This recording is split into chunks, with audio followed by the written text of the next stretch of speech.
Shalom, it's Rabbi Alex, and these are my Torah thoughts this week for Torah portion Bahalotecha. And I'm about to do one of my favorite things to do in our sanctuary before services begin. I'm going to light our menorah, and Bruce Corus and I have a little contest. Can we do it in one match? All right, so let's see if I can do it. We got one of them lit, two, oh, almost. That's the trick. You got to do it and not think about the match that's running out. Let's say almost there.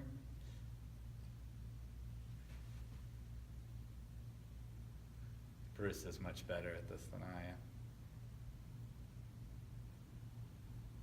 Just about. Oh, how do you like that?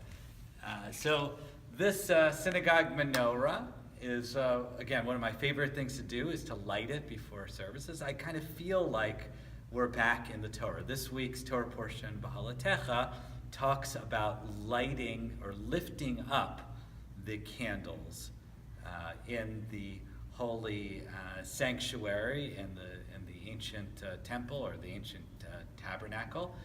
And I feel like we're kind of doing that a little bit. In actuality, I learned this week that the custom of lighting a menorah in a synagogue sanctuary is not 2,000 years old. It's actually just a couple hundred. After the temple was destroyed in 70 CE, the valuable ritual items were carted off by the Romans. Then at a certain point, all of these sacred objects went missing. The rabbis, starting at the 3rd century, forbade any three-dimensional menorah from even being constructed. And this is the way it was until the early part of the 19th century, when Pope Pius VIII ordered the restoration of an ancient Roman arch that had been converted to a fortified tower in the Middle Ages. And here I have a picture of that arch because it's none other than the Arch of Titus, an arch that contained the only visual depiction of the ancient menorah.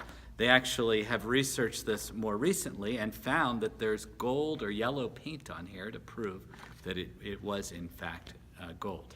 Still, most Eastern European Jews knew nothing about the Arch of Titus until the 1880s, when an article appeared in a Hebrew newspaper called Hatzvira. And that brings us to why Shir Shalom has a menorah in our sanctuary. As we began to better understand and appreciate our biblical past, Jews began building three-dimensional menorahs once again. We named our synagogue communities temples.